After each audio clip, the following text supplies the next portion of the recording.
What's up? It's episode 31 of the ASKJV show.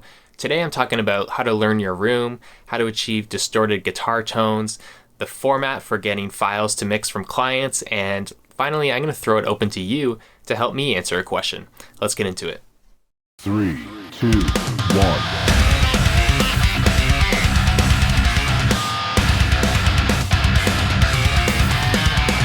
This is the ASKJV show. Our first question comes from Luke. When you say that you have to learn your room, is this a subconscious thing where you just get used to it after listening in it for hundreds of hours? Or do you consciously hear, for example, a bump at 200 hertz or a bump at 4K and then compensate for it in the mix? Luke, great question, and I think it's more of a subconscious thing. So I'm not actually aware of where the bumps and dips are in my room.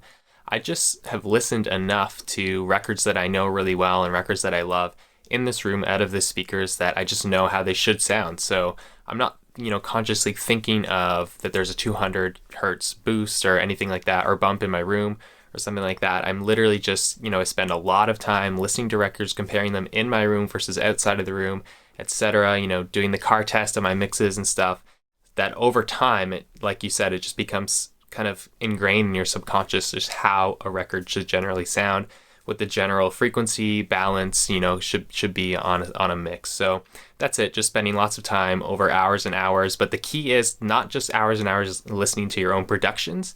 It's also time, listening to records that you know really, really well. So when it comes to my reference tracks that I use, I'm always choosing songs that I've listened to for, in some cases, years and years, in the car, on headphones, stuff like that. Taking that and putting it in my studio, because often it sounds quite different out of studio monitors in a treated room, or I guess untreated room too.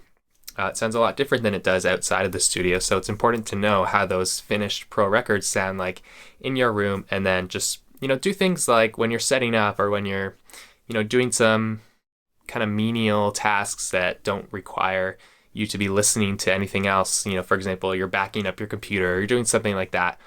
Just put on some records that you like and just, without really consciously trying to pay attention too much, just have it going in the background, when you're setting up and whatnot. And that's going to help you, again, over time, just learn your room so that you subconsciously have a feel for how things should sound.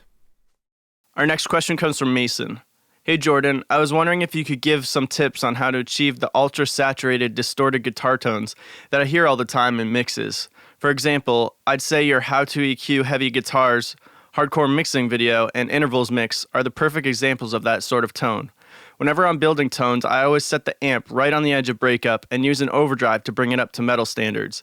Yet I can't get the saturation you and other guys achieve on your guitar tones without destroying the tone.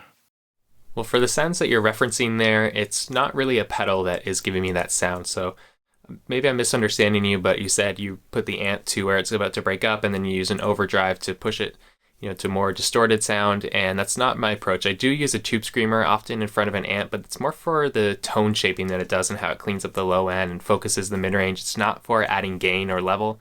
It's more so for me just about choosing the right amp for the job and then just getting the distortion out of the amp itself. So for the stuff you reference, heavy music, I love 5150s, and I'm literally using the heavy channel on that, getting the gain, getting the distortion sound right out of the out of the amp itself. So maybe that's your problem. It's been a while since I've tried to get distortion out of a pedal alone. It's usually done on an amp. This question comes from James. I had a quick question about the format in which you request clients to send you stems to mix. For me, if they're working in Pro Tools, then I'd usually ask them to just send the session. Then I can start from the place in which they left off. However, if they work in a different DAW, when they bounce tracks out in this similar way, I usually then end up with a whole bunch of stereo tracks, which obviously aren't ideal. How do you combat this? Or do you just like to completely start fresh with no volume panning information at all? Yeah, I totally know what you mean. A lot of DAWs will spit out a stereo track, even if it's mono in the session. So I get that a lot, where I load up files that people have sent me, and it's like, even though it's mono, kick and snare and tom sources, it ends up being a stereo track. So it's a little bit frustrating, but the simple way to deal with it is if you just right click on that track, you'll get an option that says split into mono. So just do that and it'll create, the left and right channels individually as mono tracks, and then you just delete ones you don't need so that you end up with just the one mono track. So it's a little bit of a hassle to have to do that across a bunch of tracks, but in the end it works. I actually have come to prefer stuff like that, like just getting the WAV files from people as opposed to Pro Tools sessions that are kind of pre-organized and maybe pre-rough mixed, because I find that I end up just having to undo a lot of stuff that they've done. And, maybe as I'm deep into the mix process, I find out that there's automation somewhere and it's messing me up, and I've got to kind of delete that and start my own thing. And I just find that in the big picture, it's faster to just start from scratch and just start from, importing raw files into the session, even if you have to work around with those stereo tracks. So that's my preference about that. Here's our last question for this week. It's time to start adding vocals to my songs, but I can't sing. How can I go about finding a good vocalist that I can pay to sing and scream on my songs? Here in San Diego, everyone is just way too flaky and can't be relied on. Do you know of any really good resources or studios who have great vocalists for hire? And how does all that work as far as paying a vocalist over the internet when you factor in harmonies and overdubs? Well, actually, this is not something that I can really answer well, because I know there are places out there online where you can do this, where you can basically hire freelance musicians, including vocalists, I'm sure, to sing on your stuff. But I've never used these services. I'm usually just producing and recording, just regular bands or just mixing stuff that people have sent to me.